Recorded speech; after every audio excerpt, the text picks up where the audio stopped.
Shalom keluarga damai, puji syukur kita dapat berjumpa kembali lewat sapaan damai sejahtera pagi ini. Saat ini kita akan melanjutkan pembahasan dari Nats Kejadian 1 ayat 28 tentang kepemimpinan. Sebelum kita mau bahas sama ini, marilah kita berdoa. Tuhan, kami ucap syukur atas berkat dan anugerah-Mu pada hari ini. Kami mohon hikmat dan tuntunan-Mu untuk kami bisa memahami firman Tuhan lewat perenungan sama pagi ini. Dalam nama Yesus kami berdoa. Amin. Pagi ini kita akan melanjutkan tema kita berdasarkan Nats yang sama yang diambil dari Kejadian 1 ayat 28 yang berbunyi demikian. Allah memberkati mereka, lalu Allah berfirman kepada mereka, beranak cuculah dan bertambah banyak. Penuhilah bumi dan taklukkanlah itu. Berkuasalah atas ikan-ikan di laut dan burung-burung di udara dan atas segala binatang yang merayap di bumi.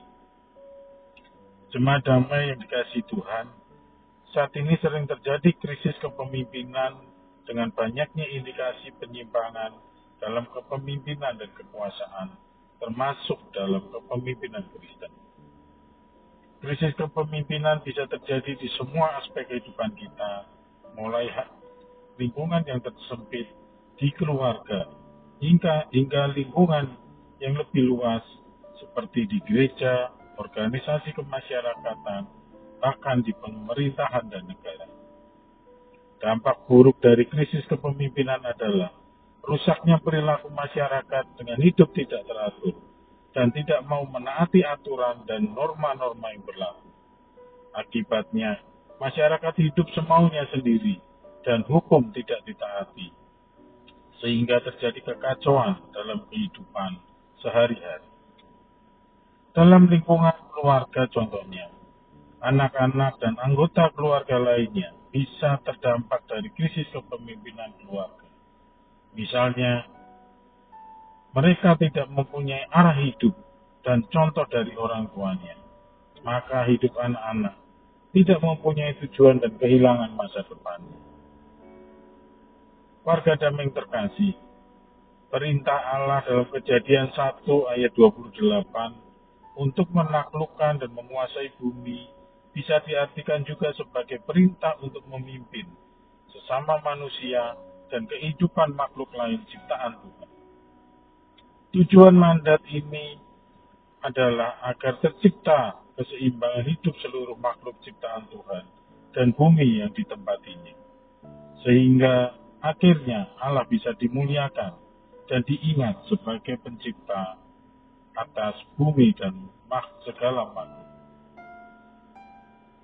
Kita bisa belajar arti dari kepemimpinan, yaitu sebagai pengaruh atau seni, bagaimana seseorang dapat memimpin orang lain agar melakukan apa yang telah ditetapkan bersama.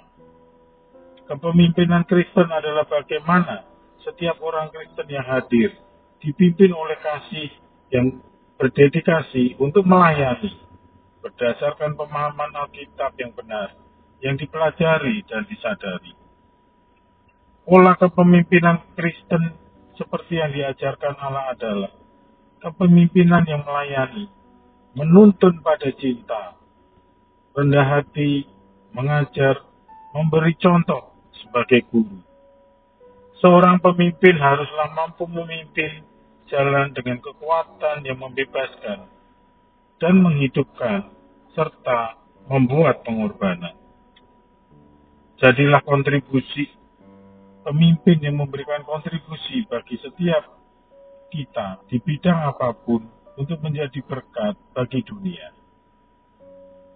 Jemaat damai, jika kita belajar dari kepemimpinan Tuhan Yesus yang mulai memanggil dan mengumpulkan murid-muridnya untuk melayani banyak orang, dengan menunjukkan mau berkorban melalui meninggalkan harta, pekerjaan, dan keluarganya.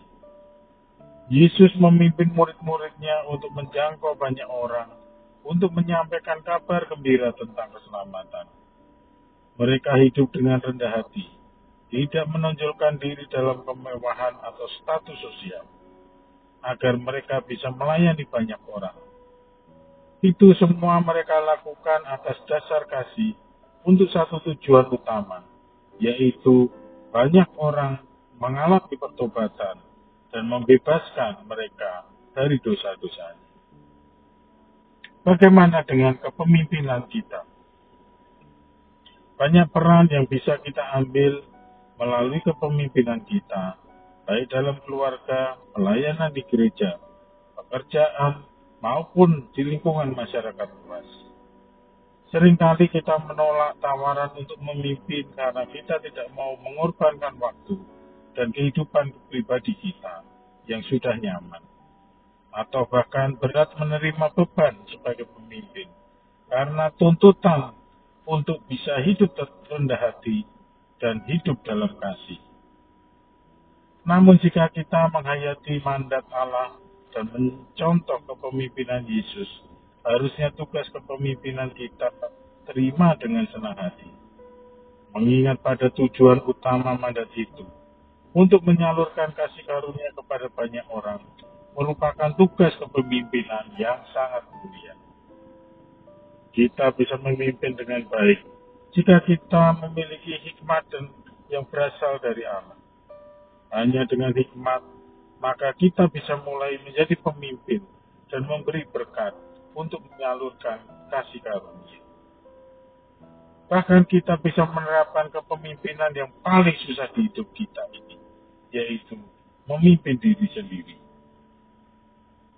Karenanya, marilah kita dekat dengan Tuhan agar memiliki hikmat dan pernyataan Tuhan, sehingga kita bisa menjalankan mandat Tuhan untuk memimpin di lingkungan kita, mulai dari lingkungan keluarga, pelayanan, gereja, dan masyarakat luas.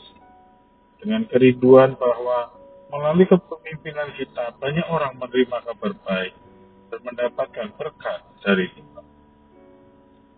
Marilah kita berdoa. Tuhan, kami syukuri atas mandat Allah kepada kami untuk memimpin dalam aspek kehidupan kami. Ajar kami berhikmat dan bijaksana dalam menjalankan mandat itu. Pimpin kami untuk meneladani bagaimana Yesus memimpin dalam kasih untuk menyampaikan berita besar kasih karunia dan keselamatan kepada semua orang. Sehingga banyak orang melalui kepemimpinan kami bisa mendengar dan mengalami berita kasih karunia itu. Dalam nama Yesus kami berdoa. Amin. Selamat menjalankan mandat kepemimpinan dari Allah yang penuh kasih. Tuhan Yesus memberkati.